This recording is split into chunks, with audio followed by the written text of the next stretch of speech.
Good evening, Bershus, and with the permission of friends old and new.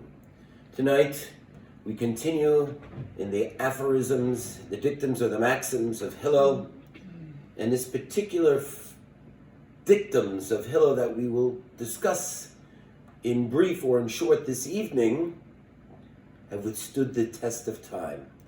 These are maxims that though they emanate from our antiquated past, they still resonate and ring true to this very day, to not just the Jew, but to all of mankind.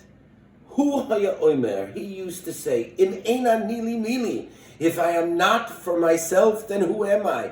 V'im ani rak la'atzmi, and if I'm only for myself, mo ani, what am I? V'im ein achshav, and if not now, emasai, when? If I don't think for myself, if I don't learn Torah for myself, the Vilna Gaon says, if I don't do any of these things, who's going to do it for me? Who? We all know the famous pairing or coupling of Yisachar and Zvulun.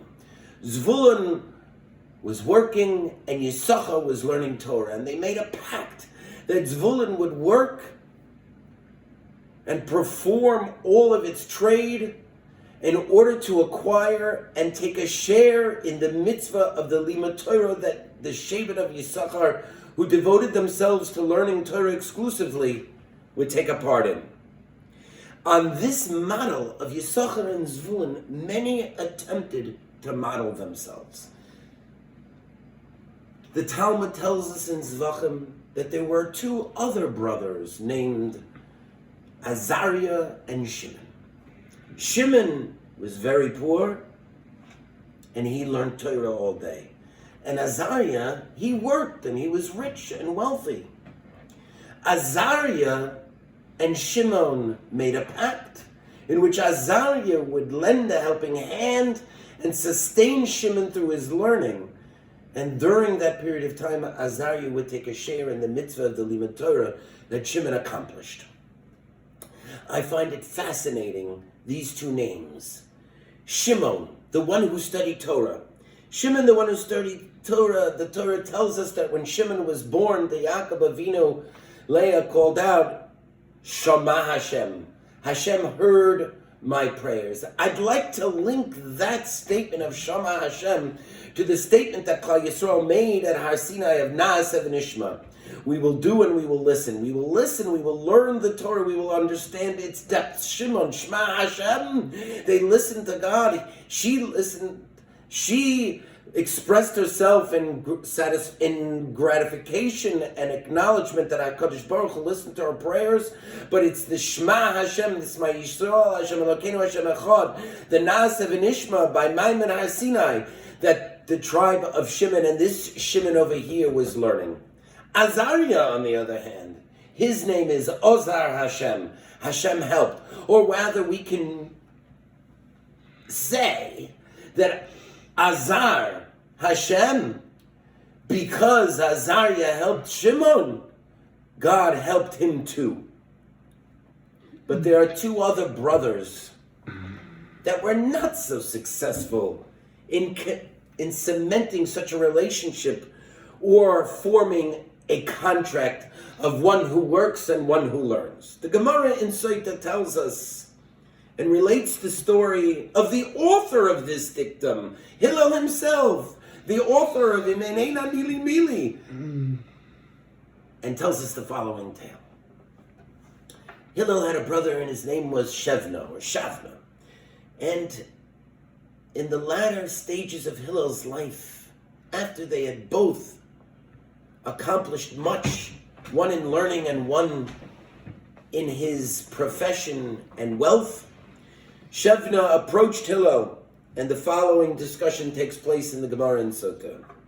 Boz yavozu, he shall surely be scorned.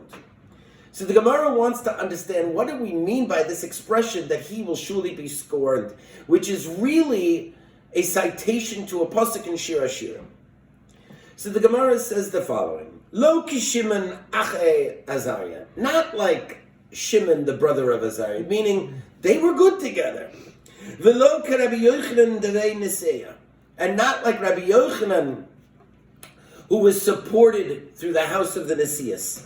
Ela kehillel v'Shavna, just like Hillel and Shevna. What was like Hillel and Shevna? Boz yavozu, he shall surely be scorned. So what happened? Hillel v'Shevna achi. Hillel and Shevna were brothers. Hillel asak b'Torah. Hillel learned Torah. He dealt and delved in the depths of Torah. Shevna avad iske. And Shevna, he worked. He became wealthy. Lisof omarlai. In the end comes Shevna, and he asks and he tells Hillel, so na'arov eliflug, let us come and make a pact, and we'll split it down the middle. Meaning, I'll work and support you now, and we'll split your merits of learning of Torah. Yotsusa baskol, a heavenly voice cried out at that moment, the Amra, and said the following: if a person gives all of the glory of their household, boz yavozo, he shall surely be scorned. What is the meaning? The key word, in my opinion, in this Gemara is lesoif. There was no pact between Shevna and Hillel, because, as the Gemara says, lesof, in the end, Shevna approached Hillel, implying that one cannot make a retroactive deal of this nature. If Shevna had wanted to make this deal early on, when Hillel was just starting out and learning, okay, no problem, I can understand that. But after Hillel had already retained and become an accomplished scholar in Klal Yisrael, then you cannot retroactively go back and say, now, in the end, later, now that I've seen what you've accomplished, now I'll donate money to your cause. So, perhaps for this reason, Rabbi Akiva Eger in Yoredeya and Shulchan Aruch and Yoredeya cites Rav Al-Shachar, who quoted Rav Hai Gaon, who said the following: "Shein nitfas shum kinyan b'schara olam haba." It is impossible. We do not accept a transaction of this nature to acquire merits in the world to come. Ki tzidkas hatzadik, because the righteousness of a righteous individual, alav tiyah, is for him alone. Verishas rosha, and the wickedness of an evil individual, alav tiyah, is for him alone. Hillel says, Imeina nili mili, if I'm not for myself, then who am I? Who will learn from me if not me? Are my parents and my yichus going to sustain me, and all I can do is rely upon them? Is my children and my brother and my sister going to be able to do the tasks for me? V'im ein achshav. And if not now, if I'm not going to do it now, who's going to do it for me? Shavna was a little late to the party. Imeina nili mili, Hillel says. If I'm not for myself, then who am I? Who will work for me? Who will learn for me? Who will daven for me? Who will give tzedakah for me? Who is for me? Me. Ani. I. Comes along Hillel and says that if you reach this first enlightened step of self-awareness, then do not say to yourself, that I did it all by myself. It's all my accomplishments, because the second stage in the Mishnah is לעצמי, and if I'm only for myself, mommy, what am I? You have obligations, Rabbi Isai. It's not about only your id and your ego. Are we only to consider ourselves in the path of life? Are we to be bystanders and voyeurs? Are we to be secluded in the ivory tower of the Beis Medrash? So my father liked to say, Rav Yaakov Simcha Cohen Zatzal, Moshe kibel Torah miSinai Musarol Yeshua LeYeshua LeZkenim LeZkenim LeNeviim LeAnshe Knesses Hadolah, etc., etc. Throughout the generations, when Moshe acquired the Torah on Sinai, He did not acquire it only for himself. Rather, he gave it over to another generation. Moreover, Sinai was not an individual seclusive event, just simply between God and Moshe. Rather, there were 6 million Jews who were present to witness this event. God gave the Torah to Klal Yisrael and to the entire universe and the entire world. It is not just for one man to grasp his hands around the Torah and it's just for me, only me. No. If you have Torah, then you have to give it over to somebody else. But you first must come to the stage that I must do it myself through hard work and labor. And once you've accomplished this self-enlightened step in the process, then it is time. וכשאני לעצמי, and if I'm only for myself, who am I? I have to give it over to another generation. It cannot remain in the ivory tower of seclusion of the Beis Medrash. Take a lesson from the Rebbeinu Shalom himself. When HaKadosh Baruch Hu came to create the world, he didn't say, I'm going to do it alone. He said, let me consult. Let me take an opinion of somebody else. Let me converse with the Malachim. Hillel says, Rabbi Isai, if I'm not for myself, then who am I? So my father liked to quote Rabbi Baruch Epstein, the Torah T'mima, in his Sefer Baruch She'amar on Pirkei Avot. Im ein ani li mili.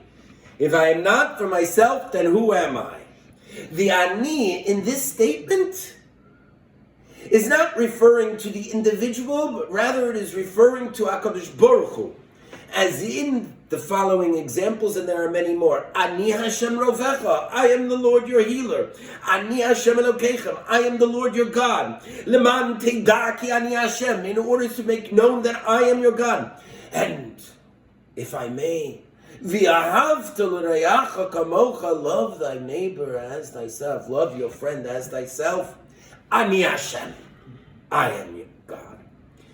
So the meaning is therefore the following. If God, Ani, is not for me, then who will be for me? And if God, Ani, is only for me, and cares for no one else, then what sort of God is he? In other words, my father explains, without God, life has no meaning. Emunah u'bitochen b'HaKadosh Baruch Hu, faith and belief in God, is the recognition that Hashem is not only concerned with my own personal needs, but he is the God of the entire world. Kol ha'olam kulo. Now, Hillel was renowned for his incredible piety.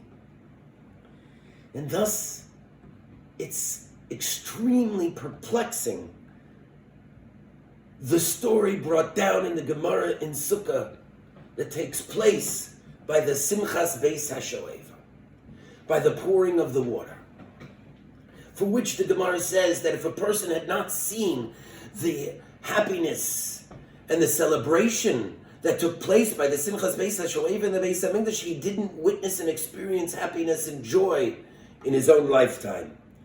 What happened? Everybody is dancing and celebrating this event of the Simchas Beis HaShoeva. Enters the Nosi of Klal Yisrael, the leader, the Manig, Hillel himself. And when he comes into the area where the celebrations are taking place, he announces and pronounces, Imani kan hakol kan. If I'm here, then everything is here. What kind of an arrogant statement. Because you're here, now it all can begin. Because you're here, the party can begin. Because I'm here, now the party has meaning. Imani kan hakol kan. That is not a proper interpretation to even, in the remotest sense, slight the reputation of the piety of Hillel. It could not mean that simply because I'm here, everything is here. It can't emanate from a Hillel who was known for his incredible humility. So therefore, what is really the meaning of this statement, Hillel, when he says, Imani kan, hakol kan? I'd like to suggest he wasn't referring to himself. Rather, as Rabbi Epstein says, when he says, Imani kan, if Hashem is here, hakol kan, then everything is here. If this celebration of the Simchas Beis HaShoeva includes the ruchnias, the spirituality of Hashem, then everything is here. Let me take it one step further. There was another sage or patriarch within Judaism that calls to us from antiquity, who on a certain level used the same type of epigrammatic wording. Yaakov Avinu, when he confronts Esav after a separation, and the two of them are sort of, so to speak, reunited, Esav says to Yaakov, Yesh li Rav, I got a lot of stuff. Yaakov Avinu, on the other hand, he responds a little nuanced differently. Yaakov doesn't respond, I've got a lot. I have children. I have many sheep. I have much cattle. I have a beautiful family. I have great possessions like Esav did. Rather, he responds, Yesh li kol, I've got everything. In ein ani li, mi li, who is for me? Yaakov Avinu is saying, just like Hillel saying, when he entered the Simchas Beis HaShoeva, Im ani kan, hakol kan. If I, Hashem, am here, hakol, everything is here. Yesh li kol, li, like the Mishnah is telling us here, the dictum of Hillel, li is referring to me, is referring to the Ribono Shel Olam, and hakol is referring to everything that HaKadosh Baruch Hu has bestowed upon me. Yaakov Avinu is in essence telling his brother Esav, Yesh li kol, I've got everything. No, I've got God on my side. Hashem is on my side. If I am not for myself, then who am I? What am I? And if I'm only for myself, if I'm only concerned with my ego and my selflessness, mohani, what am I? V'im ein achshav, and if not now, when is it going to be? The response, according to my Zedi Rav Yaakov Naiman Zatzal, is the word hineni. Hineni, its shoresh is the word ani. So let's take a few examples in the Torah. Hineni, vayomer elav Avram, and God spoke to Abraham. Vayomer hineni, he said, here I am. Vayomer avi, and Avram said, Vayomer hineni b'ni. He responded to his son Isaac Yitzchak, and he said, here I am. Vayomer elai malach Elokim, and a malach, an angel of God, appeared to Yaakov in a dream, b'chalom, ve'omar hineni. Each one of the patriarchs cite the word hineni. So according to my Zedi, hineni, whose shoresh is ani, what does this mean? 1, hineni, I am ready. 2, I myself will do it, and I'm not going to give it over to another guy. I will fulfill the task. 3, hineni, I'll do it now, not tomorrow, or at some other time. Imein achshav emasai. If not now, when? The time is now, Rabboisai.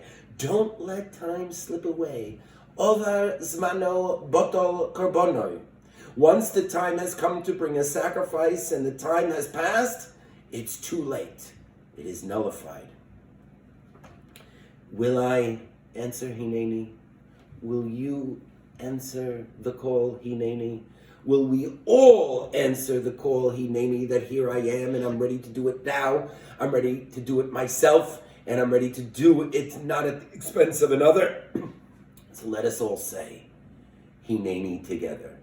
Imein achshav emasai, imein ani li mili, v'im ani rak la'atzmi. כמו אני. Good night.